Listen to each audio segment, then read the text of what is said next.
Hello दोस्तों, स्वागत है आपका हमारे YouTube चैनल आओ सुने कहानी पर, जहां राज खुलेंगे और हर जवाब अपने साथ एक नया सवाल लाएगा।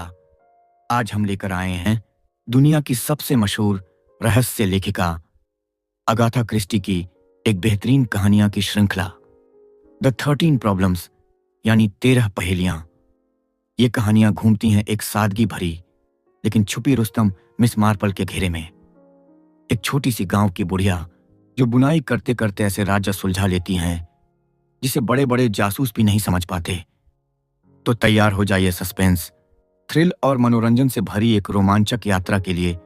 अगर आपको हमारा काम पसंद आए तो चैनल को लाइक करें, शेयर करना और सब्सक्राइब करना ना भूलें। चलिए शुरुआत करते हैं। पहला अध्याय, द ट्यूसडे नाइट क्लब। यह कहानी शुरू होती है एक शांत शाम से, जहां कुछ लोग एक छोटी सी बैठक में इकट्ठा होते हैं, जो हैं मिस मार्पल, उनका भांजा रेमंड वेस्ट और कुछ और मेहमान। बस यूं ही बातें हो रही होती हैं जब बात चल पड़ती है अनसुलझे अपराध यानी अनसुलझे जुर्मों की। और वहीं बनती है एक नई खेल की योजना।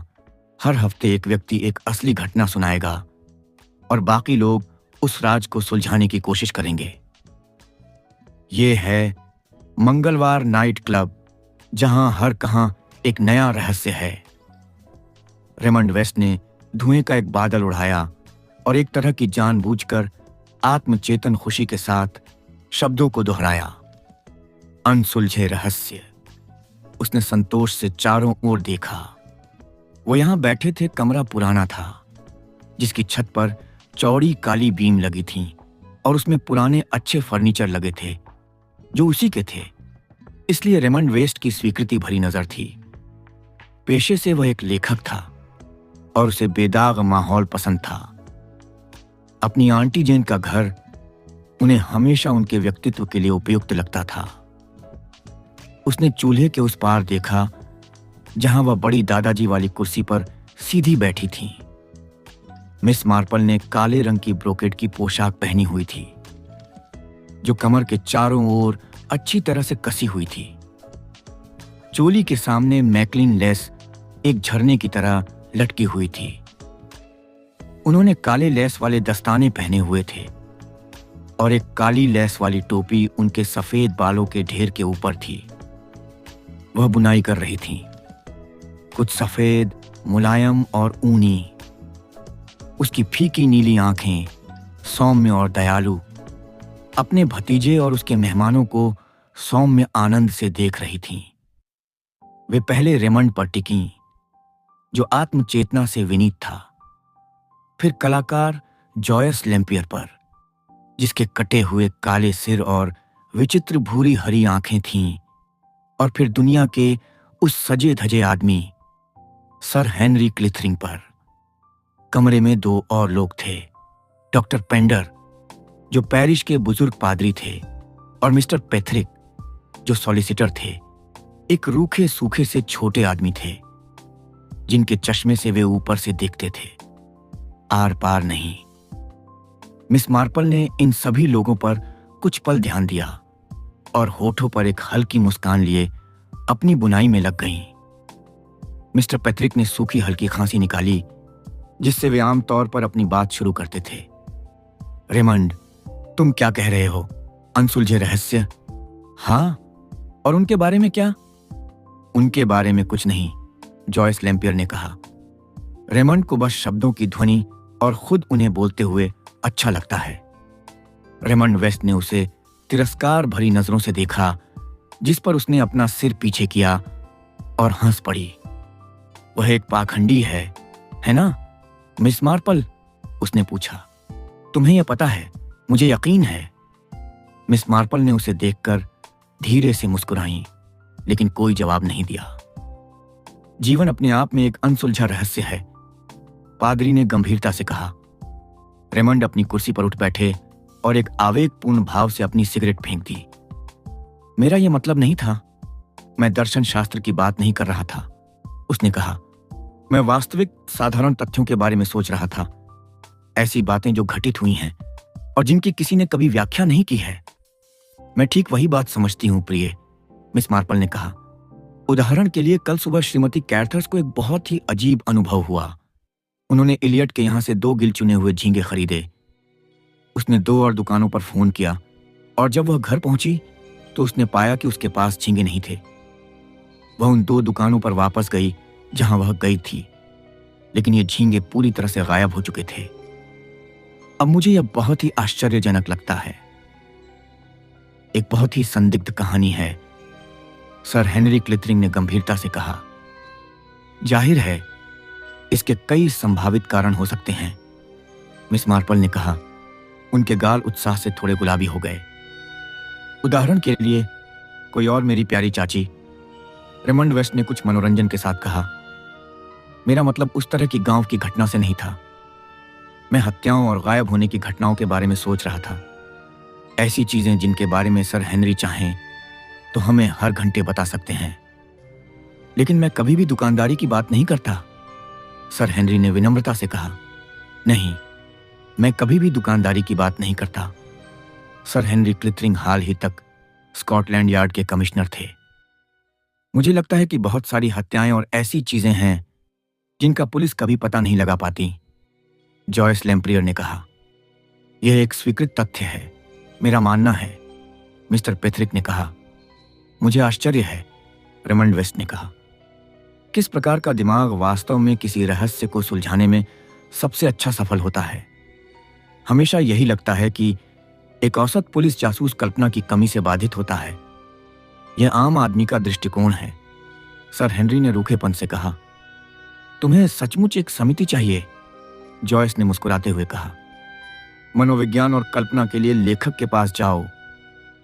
उसने व्यंग्यात्मक ढंग से रेमंड को प्रणाम किया, लेकिन वह गंभीर रहा। लेखन कला मानव स्वभाव की अंतर्दृष्टि प्रदान करती है, उसने गंभीरता से कहा। शायद ऐसे उद्देश्य भी देखे जा सकते हैं जिन्हें एक सामान्य व्यक्ति नजरअंदाज कर देगा। मुझे पता है प्रिय, मिस मार्पल ने कहा, कि तुम्हारी किताबें बहुत चतुराई भरी हैं, लेकिन क्या तुम्हें लगता है कि लोग सचमुच उतने ही अप्रिय होते हैं जितना तुम उन्हें बना देती हो? मेरी प्यारी चाची, रेमंड ने धीरे से कहा, अपने विश्वासों पर कायम रहो। भगवान न करे कि मैं उन्हें किसी भी तरह से तोड़ दूं। मेरा मतलब है, मिस मार्पल ने अपनी भौहें थोड़ी सिकोड़ते हुए कहा, जैसे ही वह बुनाई में टांके गिन रही थी, कि इतने सारे लोग मुझे न तो बुरे लगते हैं और न ही अच्छे, बल्कि बस तुम जानती हो बहुत मूर्ख लगते हैं। मिस्टर पैट्रिक ने फिर से सूखी खांसी की। क्या तुम्हें नहीं लगता रेमंड, उसने कहा, कि तुम कल्पना को बहुत ज्यादा महत्व देते हो? कल्पना एक बहुत ही खतरनाक चीज है, जैसा कि हम वकील अच्छी तरह जानते हैं। निष्पक्ष रूप से सबूतों की जांच पड़ताल करना, तथ्यों को लेना और उन्हें तथ्यों की तरह देखना, मुझे लगता है कि सच्चाई तक पहुंचने का यही एकमात्र तार्किक तरीका है। मैं यह भी कहना चाहूंगा कि मेरे अनुभव में यही एकमात्र तरीका है जो सफल होता है। वाह, जॉयस ने गुस्से से अपना काला सिर पीछे झटकते हुए कहा। मैं शर्त लगा सकती हूं कि मैं इस खेल में तुम सबको हरा सकती हूं। मैं सिर्फ एक औरत नहीं हूं, और तुम जो चाहो कहो, औरतों में एक अंतर्ज्ञान होता है जो पुरुषों में नहीं होता। मैं एक कलाकार भी हूं। मैं ऐसी चीजें देखती हूं जो तुम नहीं देखते, और फिर एक कलाकार के तौर पर भी मैंने हर तरह के और हर तरह की परिस्थितियों वाले लोगों के बीच काम किया है। मैं जिंदगी को ऐसे जानती हूं जैसे प्यारी मिस मार्पल यहां शायद ही जान पाए। मुझे इस बारे में नहीं पता प्रिय, मिस मार्पल ने कहा। गांवों में कभी कभी बहुत दर्दनाक और परेशान करने वाली घटनाएं घटित होती हैं। क्या मैं बोल सकता हूं? डॉक्टर पेंडर मुस्कुराते हुए बोले। आजकल पादरी वर्ग की निंदा करना फैशन बन गया है, मुझे पता है, लेकिन हम कुछ बातें सुनते हैं। हम मानव चरित्र के एक पहलू को जानते हैं जो बाहरी दुनिया के लिए एक सीलबंद किताब है। ठीक है, जॉयस ने कहा। मुझे लगता है कि हम एक बहुत ही प्रतिनिधि सभा हैं। अगर हम एक क्लब बनाएं तो कैसा रहेगा? आज क्या है? मंगलवार। हम इसे मंगलवार की रात का क्लब कहेंगे। यह हर हफ्ते मिलना है और प्रत्येक सदस्य को बारी बारी से एक समस्या प्रस्तुत करनी है। कोई ऐसा रहस्य जिसके बारे में उन्हें व्यक्तिगत जानकारी हो और जिसका उत्तर जाहिर है उन्हें पता हो। मैं देखता हूं हम कितने हैं। 1, 2, 3, 4, 5। वास्तव में हमें 6 होना चाहिए। तुम मुझे भूल गई हो प्रिय, मिस मार्पल ने खिलखिलाकर मुस्कुराते हुए कहा। जॉयस थोड़ा चौंक गई, लेकिन उसने जल्दी से इस तथ्य को छिपा लिया। यह बहुत अच्छा होगा मिस मार्पल, उसने कहा। मुझे नहीं लगता था कि आप खेलना चाहेंगे। मुझे लगता है कि यह बहुत दिलचस्प होगा, मिस मार्पल ने कहा, खासकर जब इतने सारे चतुर सज्जन मौजूद हों। मुझे डर है कि मैं खुद चतुर नहीं हूं, लेकिन सेंट मैरी मीड में इतने साल बिताने से इंसान को इंसानी स्वभाव की समझ जरूर मिलती है। मुझे यकीन है कि आपका सहयोग बहुत कीमती होगा, सर हेनरी ने विनम्रता से कहा। शुरू कौन करेगा? जॉयस ने कहा। मुझे लगता है कि इसमें कोई संदेह नहीं है, डॉक्टर पेंडर ने कहा। जब हमें सर हेनरी जैसे प्रतिष्ठित व्यक्ति के हमारे साथ रहने का सौभाग्य प्राप्त है। उन्होंने अपनी बात अधूरी छोड़ दी और सर हेनरी की ओर विनम्रतापूर्वक झुककर प्रणाम किया। सर हेनरी 1-2 मिनट तक चुप रहे। आखिरकार उन्होंने आह भरी और फिर से पैर क्रॉस करके बोलना शुरू किया। मेरे लिए ठीक वैसी चीज चुनना थोड़ा मुश्किल है जैसी आप चाहते हैं, लेकिन मुझे लगता है कि मुझे एक ऐसा मामला पता है जो इन परिस्थितियों के लिए बिल्कुल सही बैठता है। आपने 1 साल पहले के अखबारों में इस मामले का जिक्र देखा होगा। उस समय इसे एक अनसुलझे रहस्य के रूप में अलग रख दिया गया था, लेकिन संयोग से इसका हल मेरे हाथ में कुछ ही दिन पहले आया। तथ्य बहुत सरल हैं। 3 लोग एक रात के खाने पर बैठे, जिसमें अन्य चीजों के अलावा डिब्बाबंद झींगा मछली भी शामिल थी। देर रात तीनों बीमार पड़ गए और आनन फानन में एक डॉक्टर को बुलाया गया। 2 लोग ठीक हो गए, तीसरे की मौत हो गई। आह, रेमंड ने सहमति जताते हुए कहा। जैसा कि मैं कह रहा हूं, तथ्य बहुत सरल थे। मौत को पटोमेन विषाक्तता के कारण माना गया था। इस आशय का एक प्रमाण पत्र दिया गया था और पीड़ित को विधिवत दफनाया गया था। लेकिन बात यहीं खत्म नहीं हुई। मिस मार्पल ने सिर हिलाया। मुझे लगता है कि बातचीत हुई थी, उन्होंने कहा।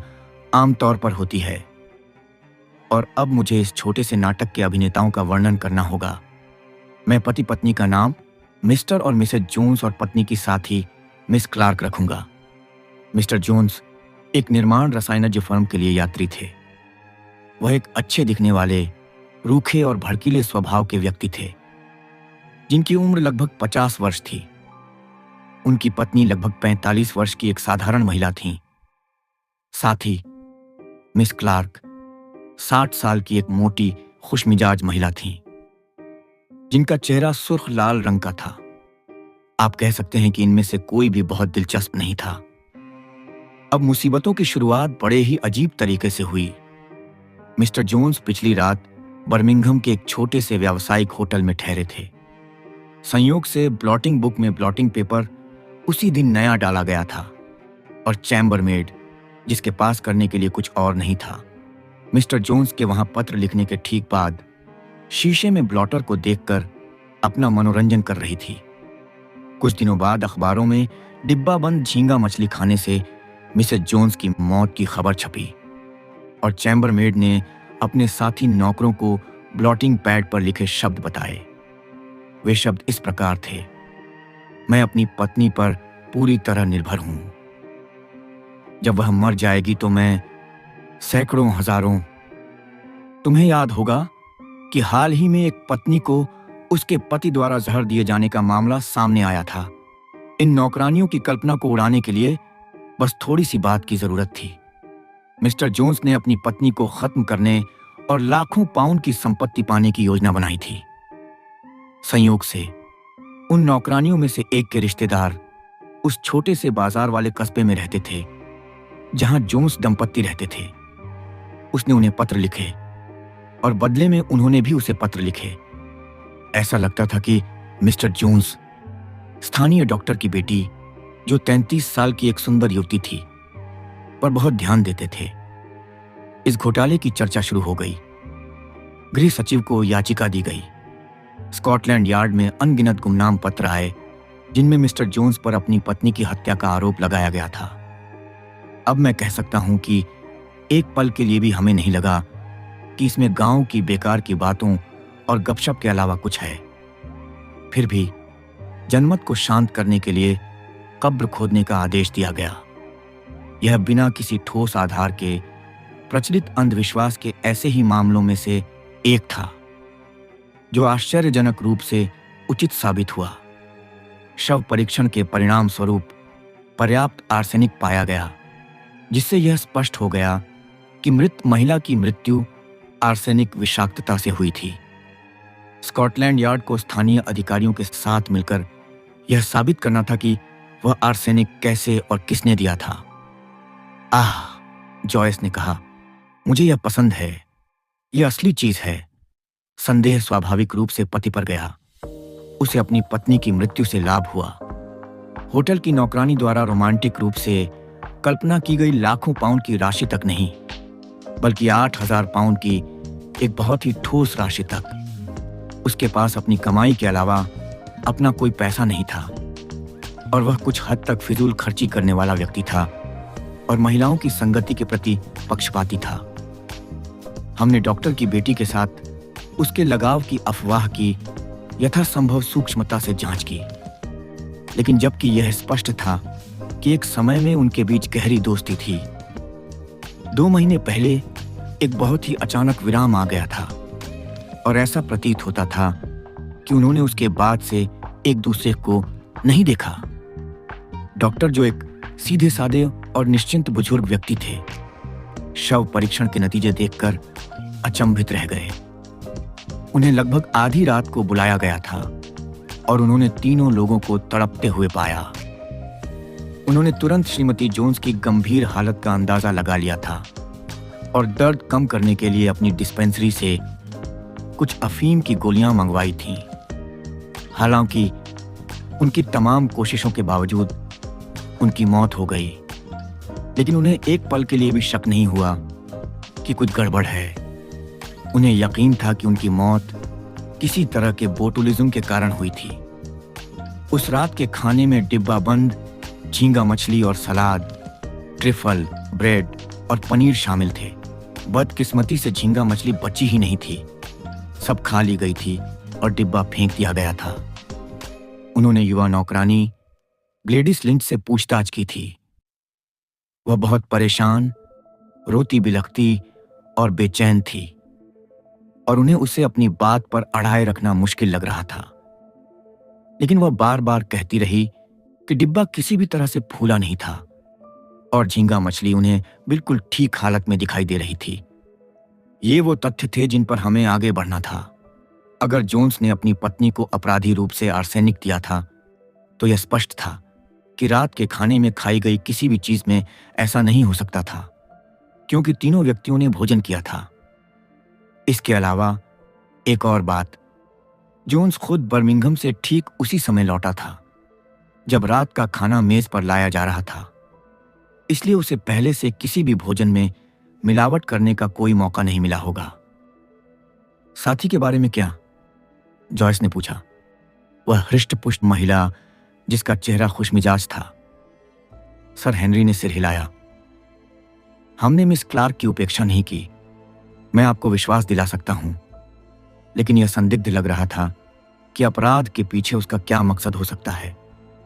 श्रीमती जोन्स ने अपने लिए कोई विरासत नहीं छोड़ी और उनके नियोक्ता की मृत्यु का अंतिम परिणाम यह हुआ कि उन्हें किसी और नौकरी की तलाश करनी पड़ी। लगता है कि वह इससे बाहर हो गई, जॉयस ने सोचते हुए कहा। अब मेरे एक निरीक्षक ने जल्द ही एक महत्वपूर्ण तथ्य का पता लगा लिया, सर हेनरी ने आगे कहा। उस शाम खाने के बाद मिस्टर जोन्स रसोई में गए थे और अपनी पत्नी के लिए एक कटोरी कॉर्नफ्लोर मांगा था, जिसने तबीयत ठीक न होने की शिकायत की थी। उन्होंने रसोई में ग्लेडिस लिंच के तैयार होने तक इंतजार किया था और फिर उसे खुद अपनी पत्नी के कमरे तक ले गए थे। मैं मानता हूं इससे मामला पक्का हो गया, वकील ने सिर हिलाया। मकसद, उसने उंगलियों पर निशान लगाते हुए कहा। मौका, एक यात्री के रूप में दवा विक्रेताओं की एक फर्म के लिए जहर तक आसान पहुंच। और एक कमजोर नैतिक ढांचे वाला आदमी, पादरी ने कहा। रेमंड वेस्ट सर हेनरी को घूर रहा था। इसमें कहीं ना कहीं कोई पेंच है, उसने कहा। आपने उसे गिरफ्तार क्यों नहीं किया? सर हेनरी थोड़े व्यंग्यात्मक ढंग से मुस्कुराए। यही इस मामले का दुर्भाग्यपूर्ण पहलू है। अब तक तो सब ठीक चल रहा था, लेकिन अब हम पेचीदगियों पर आते हैं। जोन्स को गिरफ्तार नहीं किया गया क्योंकि मिस क्लार्क से पूछताछ करने पर उन्होंने बताया कि कॉर्नफ्लोर का पूरा कटोरा मिसेस जोन्स ने नहीं बल्कि खुद पी लिया था। हाँ, लगता है कि वह अपनी आदत के मुताबिक मिसेस जोन्स के कमरे में गई थीं। मिसेस जोन्स बिस्तर पर बैठी थीं और कॉर्नफ्लोर का कटोरा उनके बगल में रखा था। मुझे जरा भी अच्छा नहीं लग रहा मिल्ली, उसने कहा। शायद रात में झींगा मछली छूने की यही सजा है। मैंने अल्बर्ट से कॉर्नफ्लोर का एक कटोरा लाने को कहा था, लेकिन अब जब मिल गया है तो मुझे वो पसंद नहीं आ रहा। अफसोस है, मिस क्लार्क ने कहा। यह भी अच्छी तरह बना है, इसमें कोई गांठ नहीं है। ग्लेडिस वाकई बहुत अच्छी रसोइयां है। आजकल बहुत कम लड़कियां कॉर्नफ्लोर का एक कटोरा अच्छी तरह बना पाती हैं। मैं खुद कहती हूँ कि मुझे भी यह बहुत पसंद है। मुझे इतनी भूख लगी है। मुझे लगता है कि तुम अपनी मूर्खतापूर्ण आदतों के कारण ऐसा कर रहे हो, श्रीमती जोन्स ने कहा। मुझे यह बताना होगा, सर हेनरी ने बीच में ही बात काटते हुए कहा, कि मिस क्लार्क अपने बढ़ते मोटापे से घबराकर बैंटिंग नामक एक लोकप्रिय कोर्स कर रही थीं। यह तुम्हारे लिए अच्छा नहीं है मिल्ली, बिल्कुल नहीं, श्रीमती जोन्स ने आग्रह किया। अगर भगवान ने तुम्हें मोटा बनाया है तो उसका यही मतलब है कि तुम मोटी रहो। तुम मक्के के आटे का वह कटोरा पी जाओ, इससे तुम्हें दुनिया का सारा फायदा होगा। और मिस क्लार्क ने तुरंत काम शुरू कर दिया और वास्तव में कटोरा खत्म भी कर दिया। तो देखिए, इसने पति के खिलाफ हमारे मामले को पूरी तरह से खत्म कर दिया। ब्लॉटिंग बुक पर लिखे शब्दों का स्पष्टीकरण मांगने पर जोन्स ने तुरंत एक स्पष्टीकरण दे दिया। उन्होंने बताया कि यह पत्र ऑस्ट्रेलिया में उनके भाई द्वारा लिखे गए पत्र के जवाब में था, जिसने उनसे पैसे के लिए आवेदन किया था। उन्होंने यह लिखते हुए बताया था कि वह पूरी तरह से अपनी पत्नी पर निर्भर हैं। जब उनकी पत्नी मर जाएंगी तो पैसों पर उनका नियंत्रण होगा और यदि संभव होगा तो वह अपने भाई की मदद करेंगे। उन्होंने मदद न कर पाने का अफसोस जताया, लेकिन बताया कि दुनिया में लाखों लोग इसी दुर्भाग्यपूर्ण स्थिति में हैं और इसलिए मामला बिखर गया, डॉक्टर पेंडर ने कहा। और इसलिए मामला बिखर गया, सर हेनरी ने गंभीरता से कहा। हम जोन्स को बिना किसी ठोस सबूत के गिरफ्तार करने का जोखिम नहीं उठा सकते थे। एक पल के लिए सन्नाटा छा गया और फिर जॉयस ने कहा, और बस इतना ही, है ना? पिछले 1 साल से यही स्थिति है। असली समाधान अब स्कॉटलैंड यार्ड के हाथों में है और 2-3 दिन में आप शायद इसके बारे में अखबारों में पढ़ेंगे। सच्चा समाधान, जॉयस ने सोचते हुए कहा। मुझे आश्चर्य है। आइए हम सब 5 मिनट सोचें और फिर बोलें। रेमंड वेस्ट ने सिर हिलाया और अपनी घड़ी में समय देखा। 5 मिनट पूरे होने पर उसने डॉक्टर पेंडर की तरफ देखा। पहले आप बोलेंगे, उसने कहा। बूढ़े ने सिर हिलाया। मैं मानता हूं, उसने कहा। मैं पूरी तरह से हैरान हूं। मैं तो बस यही सोच सकता हूं कि पति ही किसी न किसी तरह से दोषी होगा, लेकिन उसने यह कैसे किया, मैं समझ नहीं पा रहा। मैं तो बस यही कह सकता हूं कि उसने उसे किसी ऐसे तरीके से जहर दिया होगा जिसका अभी तक पता नहीं चला है। हालांकि इतने समय बाद यह कैसे पता चला, मैं सोच भी नहीं सकता। जॉयस, साथी, जॉयस ने दृढ़ता से कहा। हर बार साथी, हमें कैसे पता कि उसका क्या मकसद रहा होगा? सिर्फ इसलिए कि वह बूढ़ी, मोटी और बदसूरत थी, इसका मतलब यह नहीं कि वह खुद जोन्स से प्यार नहीं करती थी। हो सकता है कि वह किसी और वजह से अपनी पत्नी से नफरत करती हो। एक साथी होने के बारे में सोचो। हमेशा खुश रहना, सहमत होना, खुद को दबाना और खुद को बंद रखना। एक दिन वह इसे और सहन नहीं कर सकी और फिर उसने उसे मार डाला। उसने शायद कॉर्नफ्लोर के कटोरे में आर्सेनिक डाल दिया था और उसे खुद खाने की सारी कहानी झूठ है। मिस्टर पैथरिक, वकील ने पेशेवर अंदाज में अपनी उंगलियों के पोरों को आपस में जोड़ा। मैं शायद ही कुछ कहना चाहूंगा। तथ्यों के आधार पर मैं शायद ही कुछ कहना चाहूंगा, लेकिन आपको कहना ही होगा मिस्टर पैथरिक, जॉयस ने कहा।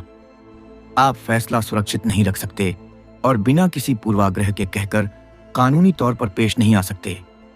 आपको खेलना ही होगा।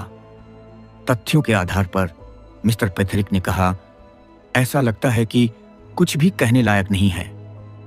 मेरी निजी राय है, क्योंकि मैंने इस तरह के बहुत से मामले देखे हैं, कि पति दोषी था। तथ्यों को छिपाने के लिए एकमात्र स्पष्टीकरण यही लगता है कि मिस क्लार्क ने किसी न किसी वजह से जानबूझकर उसे पनाह दी थी। हो सकता है कि उनके बीच कोई आर्थिक समझौता हुआ हो। उसे शायद एहसास हो कि उस पर शक किया जाएगा और वह अपने सामने केवल गरीबी का भविष्य देखकर कॉर्नफ्लोर पीने की कहानी बताने के लिए सहमत हो गई होगी, जिसके बदले में उसे निजी तौर पर एक बड़ी रकम का भुगतान किया जाएगा। अगर ऐसा था तो यह निश्चित रूप से बहुत ही अनियमित था, वास्तव में बहुत ही अनियमित। मैं आप सभी से असहमत हूं, रेमंड ने कहा। आप मामले में एक महत्वपूर्ण कारक भूल गए हैं, डॉक्टर की बेटी। मैं आपको मामले की अपनी राय देता हूं। डिब्बा बंद झींगा मछली खराब थी। यह विषाक्तता के लक्षणों का कारण था। डॉक्टर को बुलाया गया। वह श्रीमती जोन्स को पाता है, जिसने दूसरों की तुलना में अधिक झींगा मछली खा ली है, बहुत दर्द में है, और वह, जैसा कि आपने हमें बताया, कुछ अफीम की गोलियां भेजता है। वह खुद नहीं जाता, वह भेजता है। दूध को अफीम की गोलियां कौन देगा? स्पष्ट रूप से उसकी बेटी। बहुत संभावना है कि वह जो गोलियां भेजती हैं उनमें शुद्ध सफेद आर्सेनिक होता है। यही मेरा उपाय है। और अब सर हेनरी, हमें बताइए, जॉयस ने उत्सुकता से कहा। 1 मिनट रुकिए, सर हेनरी ने कहा। मिस मार्पल ने अभी तक कुछ नहीं कहा है। मिस मार्पल उदास होकर अपना सिर हिला रही थीं। प्रिय प्रिय, उन्होंने कहा, मेरी एक और टांका टूट गया है। मुझे इस कहानी में बहुत दिलचस्पी रही है। एक दुखद मामला, एक बहुत ही दुखद मामला। यह मुझे माउंट पर रहने वाले बूढ़े मिस्टर हरग्रेव्स की याद दिलाता है। उनकी पत्नी को जरा भी शक नहीं हुआ जब तक कि उनकी मृत्यु नहीं हो गई। उन्होंने अपना सारा पैसा उस औरत को दे दिया जिसके साथ वह रह रहे थे और जिससे उनके 5 बच्चे थे। वह एक समय उनकी नौकरानी हुआ करती थी। कितनी अच्छी लड़की है, मिसेस हरग्रेव्स हमेशा कहती थीं। हर दिन गद्दे पलटने के लिए उस पर भरोसा किया जा सकता था, बेशक शुक्रवार को छोड़कर। और बूढ़ा हरग्रेव्स इस औरत को पड़ोस के कस्बे में एक घर में रख रहा था और चर्च वार्डन बना हुआ था और हर रविवार को प्लेट बांटता था। मेरी प्यारी आंटी जेन, रेमंड ने कुछ अधीरता से कहा, मृत और गायब हरग्रेव्स का इस मामले से क्या लेना देना है? इस कहानी ने मुझे तुरंत उसके बारे में सोचने पर मजबूर कर दिया, मिस मार्पल ने कहा। तथ्य बिल्कुल एक जैसे हैं, है ना? मुझे लगता है कि बेचारी लड़की ने अब अपना गुनाह कबूल कर लिया है और इसी से आपको पता चला है, सर हेनरी। कौन सी लड़की? रेमंड ने कहा। मेरी प्यारी आंटी, आप किस बारे में बात कर रही हैं? वह बेचारी लड़की, ग्लेडिस लिंच, जाहिर है वही जो डॉक्टर के बात करने पर बहुत घबरा गई थी। और हो सकता है बेचारी, मुझे उम्मीद है कि उस दुष्ट जोन्स को फांसी दे दी जाए। मुझे यकीन है, और वह बेचारी लड़की एक हत्यारिन बन जाएगी। मुझे लगता है कि वे उसे भी फांसी पर लटका देंगे बेचारी। मुझे लगता है मिस मार्पल कि आप थोड़ी गलत फहमी में हैं, मिस्टर पैथरिक ने शुरू किया। लेकिन मिस मार्पल ने जिद से अपना सिर हिलाया और सर हेनरी की तरफ देखा। मैं सही कह रही हूं, है ना? मुझे तो यह बिल्कुल साफ लग रहा है। सैकड़ों और हजारों और छोटी छोटी चीजों का मतलब है, कोई इसे नजरअंदाज नहीं कर सकता। छोटी छोटी चीजों और सैकड़ों हजारों के बारे में क्या? रेमंड चिल्लाया। उसकी बुआ उसकी ओर मुड़ी।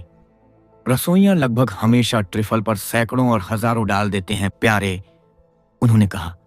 वे छोटी गुलाबी और सफेद चीनी वाली चीजें। बेशक, जब मैंने सुना कि उनके पास रात के खाने में ट्रिफल है और पति किसी को सैकड़ों और हजारों के बारे में लिख रहे थे, तो मैंने स्वाभाविक रूप से दोनों चीजों को एक साथ जोड़ दिया। यही आर्सेनिक था, सैकड़ों और हजारों में। उन्होंने इसे लड़की के पास छोड़ दिया और उसे ट्रिफल पर डालने के लिए कहा। लेकिन यह नामुमकिन है, जॉयस ने जल्दी से कहा। वे सब ट्रिफल खा गए। अरे नहीं, मिस मार्पल ने कहा, साथी बैंटिंग कर रहा था, तुम्हें याद है? अगर आप बैंटिंग कर रहे हैं तो ट्रिफल जैसी कोई चीज नहीं खाते। और मुझे लगता है कि जोन्स ने अपने हिस्से से सैकड़ों और हजारों को बस खुरचकर अपनी प्लेट के किनारे रख दिया होगा। यह एक चतुर विचार था, लेकिन बहुत ही दुष्टतापूर्ण। बाकी सबकी नजरें सर हेनरी पर टिकी थीं। यह बहुत ही अजीब बात है, उसने धीरे से कहा, लेकिन मिस मार्पल को सच का पता चल गया है। जैसा कि कहावत है, जोन्स ने ग्लेडिस लिंच को मुसीबत में डाल दिया था। वह लगभग हताश हो चुकी थी। वह अपनी पत्नी को रास्ते से हटाना चाहता था और उसने वादा किया था कि जब उसकी पत्नी मर जाएगी तब वह ग्लेडिस से शादी करेगा। उसने सैकड़ों हजारों नोटों में हेराफेरी की और उन्हें इस्तेमाल करने के तरीके के साथ ग्लेडिस को दे दिए। ग्लेडिस लिंच की 1 हफ्ते पहले मौत हो गई थी। उसका बच्चा जन्म के समय ही मर गया था और जोन्स ने उसे छोड़कर दूसरी औरत के लिए छोड़ दिया था।